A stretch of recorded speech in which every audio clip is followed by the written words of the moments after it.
Hey everyone, welcome back to Bryan's Mysteries and Adventures on Trail. I hope everyone's week is off to a good start, or whenever you might happen to be watching this video. Today's video takes us back to July of 2005, and we are going to be in the state of Oregon in Willamette National Forest. Of course, I'm going to have some maps and go over various details. This is a very sad and disturbing case, and normally I wouldn't cover cases quite like this that are unsolved, but before I get into that, I wanted to show you this picture just to give you an idea of how tough search and rescue can be. This is an aerial photo that NPS posted on their website. As you can see, this is actually a person that is stranded out on this mountain, but look at how it just looks like a speck. This is from a helicopter. I'm just posting this because I want to give you an idea of how hard it can be to find people during these search and rescue efforts. But today's case doesn't involve search and rescue, it involves a different type of authority. But like I said, we're going to be in the northwestern part of Oregon. This is a map to show you the general location. It's in Willamette National Forest, which is a beautiful national forest. It was one of the places I really wanted to get to this year, this summer, I didn't get there. The area that we're going to be talking about has a myriad of different campgrounds, different trailheads. This couple, Steven Haugen, who was 54 at the time, and Jeanette Bauman, who was 56 at the time, were just soulmates. They had met, they were both teachers, they were living in the town of Oakridge, Oregon. Steven was a teacher of reading, as well as he coached the track team at Westridge Middle School in Oakridge. Everyone said that all his students loved him, the faculty really respected him, as well as Miss Bauman. She had recently moved up to be with Steven. She was also working as a teacher. The couple had been together for several years at this point. They had a golden retriever mix named Ceasar, who was Steven's best friend and always accompanied him on his camping and fishing expeditions. This weekend, on June 30th of 2005, they went up to Willamette National Forest to do an overnight camping trip. They both loved the outdoors. They found a spot right off of National Forest Route 2134 near Stanley Creek. It's a beautiful area. This was right around July 4th, so there was a lot of people in the area, but they found a little creek and there wasn't anybody directly near their campsite. It is unclear what time they exactly got to the campsite. However, we do know that they did have enough time to set up their tent, get some things unpacked, get some things organized.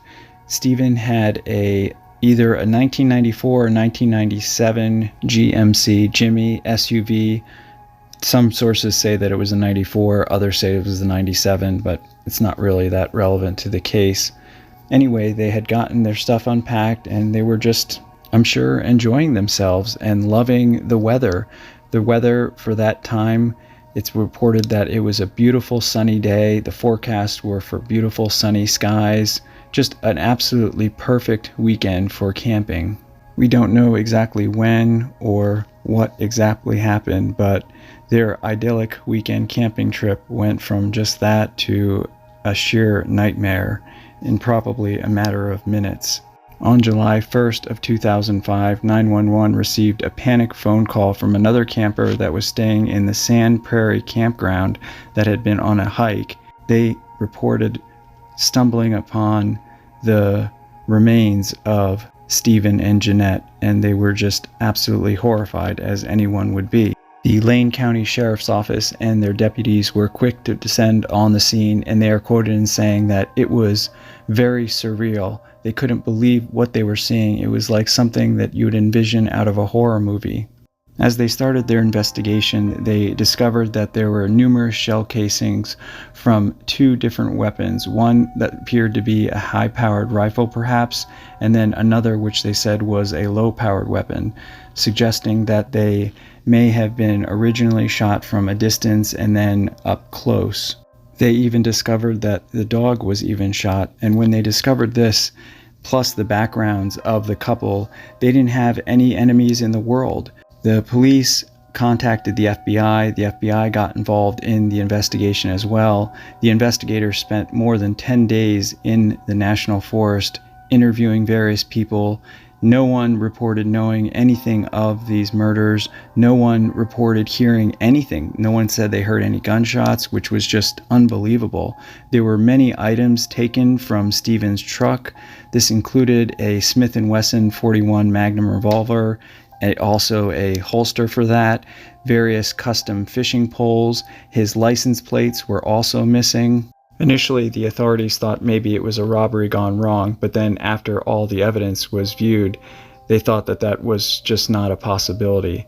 They thought that they were dealing with more likely something what they call a super hunter, and that's actually a real thing, which is defined as someone that's usually a transient or vagrant, possibly with a military background or some type of authority background, but not always, goes into a national park or national forest, and they basically claim it as their own.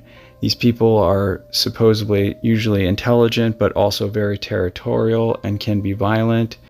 One of the FBI special agents on the case, Agent Slater, said that they believe that the items that are taken in these cases are more of trophies rather than anything of value or motivation for the actual attacks. In this particular case, the license plates have never been recovered, nor has the revolver or any of the other items taken from the campsite that day.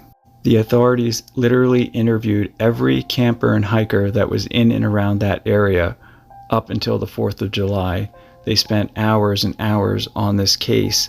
Their main theory is that it is a super hunter. However, they don't know if that's a fact. They don't even know if this person acted alone. It's possible that there were more than one people. However, they are quoted in saying to shoot 2 people and a dog, just take their stuff. It is hard to get your mind around something like that, Agent Slater is reported in saying. It just doesn't happen. It doesn't make any sense. There's no motive, aside somebody maybe claiming territory that they actually believe is theirs. They did extensive backgrounds on this couple, and everybody said that they were just the most wonderful people in the world. They were respected by everybody that knew them. They didn't have an enemy in the world. It just made absolutely no sense to anyone. At one point, they did consider that the serial killer Israel Keyes may have been involved. Even though he was operating out of Alaska, he did travel extensive distances often to claim his victims. However, after further investigation, he was ruled out as a suspect. Over the years, the case has been revisited many times. It is still an open and active investigation, and the reason I wanted to cover this case is because the authorities are asking for the public's help. Now, it is almost 20 years since this has happened, but it's still unsolved. They have put various playing cards in the different jails and prison systems. Those are the deck of cards with the information on the other side, because this has often led to investigators getting tips and leads that help solve cases. I'm going to have the number for Crime Stoppers. If you have any information, please call 1-800-850-0580. This is obviously a very tragic case, but I also did want to say that I'm not trying to fearmonger in any way, and the National Park Service actually handled this very well at the time. They didn't try and hide it. They made people aware, and they also wanted people to know that the odds of something like this happening are so rare. Unfortunately, Steven and Jeanette were just in the wrong place at the wrong time, and their families just want justice. They want answers. Hopefully, by keeping their story known and circulated, they will get those answers. Hopefully, those answers will lead to the right person or persons being brought to justice. I want to dedicate this video to Steven Haugen, Jeanette Bauman, of course their dog, their family and friends, all the authorities that are still doggedly pursuing this case. I hope and pray that you are able to find the answers that lead to closure in this case, and bringing the family the peace of mind that the right people have been brought to justice and held accountable for their actions. Thank you all for watching.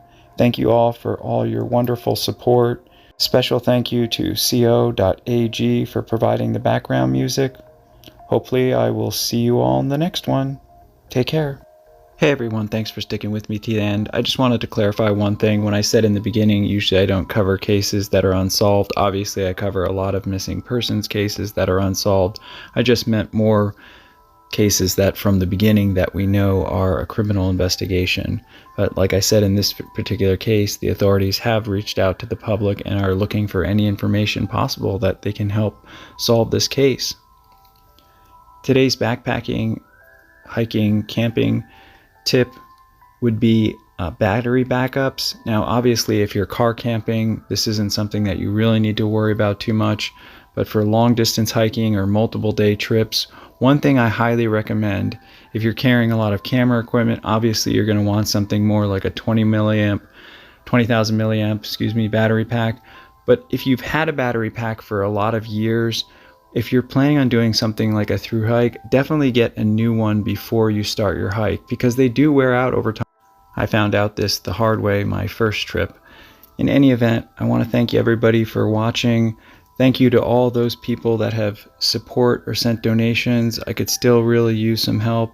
I leave all my contact information in the description. If you are able to donate, that's wonderful. If not, I really appreciate all your support, comments, and feedback. Please let me know what your plans are for this coming summer. Please let me know if you have any case suggestions. I'll definitely research them and take them in turn as I receive them. All right, everybody. Hopefully I'll see you next time. Take care.